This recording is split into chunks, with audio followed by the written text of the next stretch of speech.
Since Solo, A Star Wars Story hit theaters in May, fans have wondered how much of the creative input of ousted directors Phil Lord and Chris Miller made it into Ron Howard's final cut.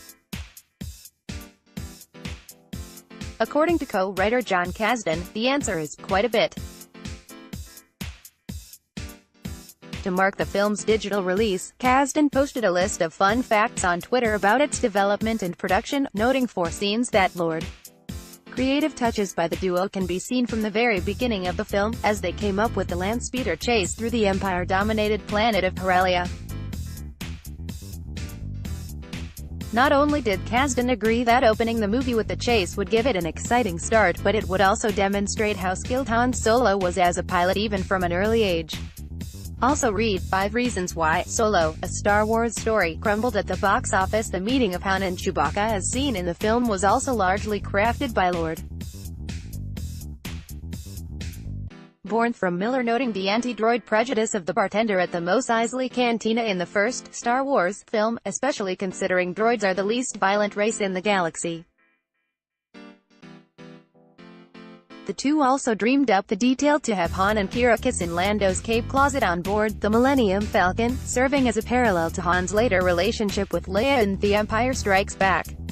Also read, does this Solo deleted scene give us a new glimpse at Lord and Miller's version? We liked the idea of seeing Han in a similar situation, with a similar type of banter, but a very different partner, one who maybe teaches him a thing or two, wrote Kasdan. The relationship between Han and Qi'ra was never intended to be concluded at the end of this movie. It's a story I hope we get to tell more of someday, cause I like their diverging paths. Of course, there is no guarantee that Kasdan will get that chance, as Solo was the biggest box office disappointment of this past summer, grossing just $392.9 million globally against a production budget said to have ballooned to $250 million. It's the lowest grossing film in the 41-year history of Star Wars. But Kasdan is still holding out hope. Also read, yes, that was that dead villain in Solo, A Star Wars Story. Here's what it means. To be honest, I think the challenge has much more to do with the foreign box office than the US, Kasdan concluded. Personally, I think there are great Star Wars movies to be made that don't need to cost quite so much. Hopefully, that will be the trend in the years to come. Given the way Hollywood, and the culture at large, seem to run from anything labeled a disappointment, the odds seem like they're against it happening anytime soon. But I suppose Han wouldn't have it any other way. 22 times Solo recycled moments from the original Star Wars trilogy. The new Disney era of Star Wars is well known at this point for its incessant nods to old Star Wars movies, and Solo, A Star Wars Story is the most referential of these movies yet. Below you'll find our list of 22 The entire plot is identical to Han's predicament with Jabba the Hutt. Han's situation in A New Hope is that he's on the hook to Jabba the Hutt for a lot of money. That's because Han was smuggling some cargo, but when the Maelstrom recalls the asteroid field of The Empire Strikes Back, after pulling the heist on Kessel, Han and his crew have to escape through the massive cloud that blocks the planet off from the rest of the galaxy.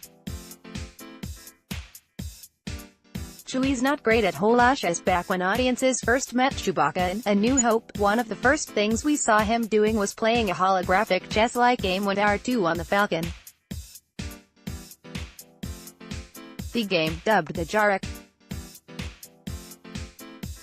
Chewie actually rips off some arms. A New Hope lets us really start to get to know Chewbacca in the holashes scene with R2-D2, and we get a sense of his physical prowess from Han. When R2 beats Chewie at holashes,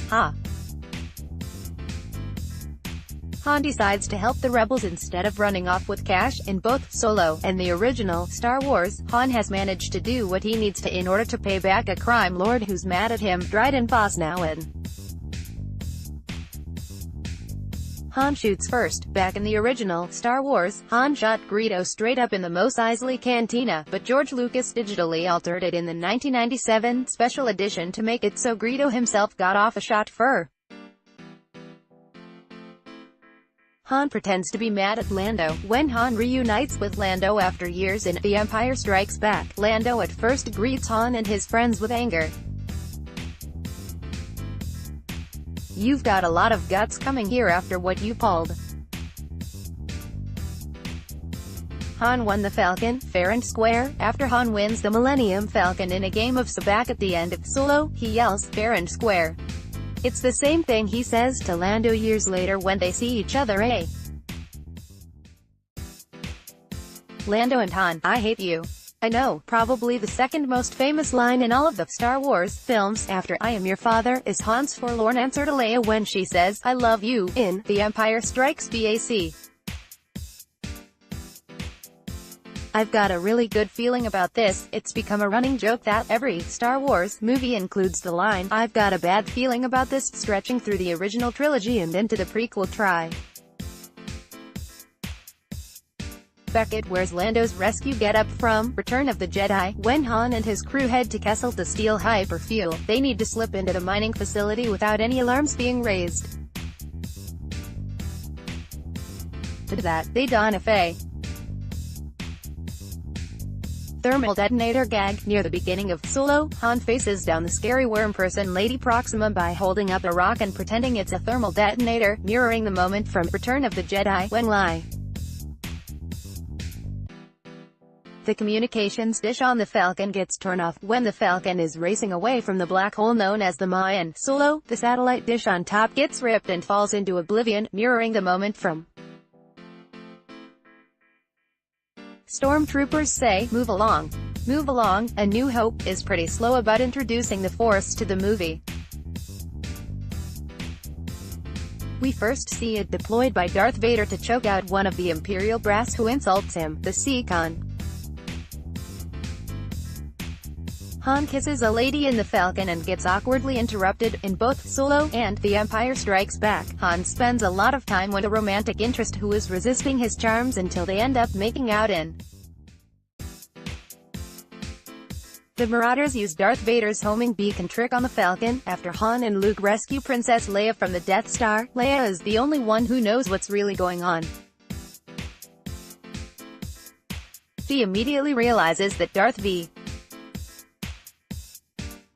They don't serve our kind here. In the bar where Lando and Han first meet, Lando's droid pal L3 remarks, angrily, that the place sucks because they don't serve our kind here, a callback to the original film when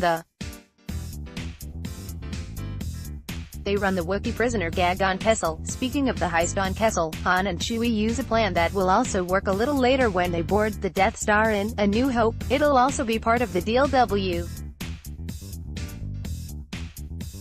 Chewie carrying half a droid aboard the Falcon. After L3 gets blown up on Kessel, Chewbacca ends up grabbing half her burned chassis and lugging it into the Falcon, very similar to how he hauled around C-3POs during the Lando mispronouncing Han's name. The correct way to pronounce Han is like on, but in Solo, Lando pronounces it more like hand, without the D. The movie plays it like Lando is trying to get under Han's skin while the Falcon's alluvial dampers. In The Empire Strikes Back, Han gets a chance to shout about weird, random ship components as he and Chewie are trying to fix the Falcon's hyperdrive as it flees an Imperial Star Destro. Smuggling compartments. The secret compartments beneath the deck in the Falcon of course made an appearance in Solo, though not really for smuggling exactly, as they aren't exactly pretending to be innocent since the tap photo and swipe to view gallery.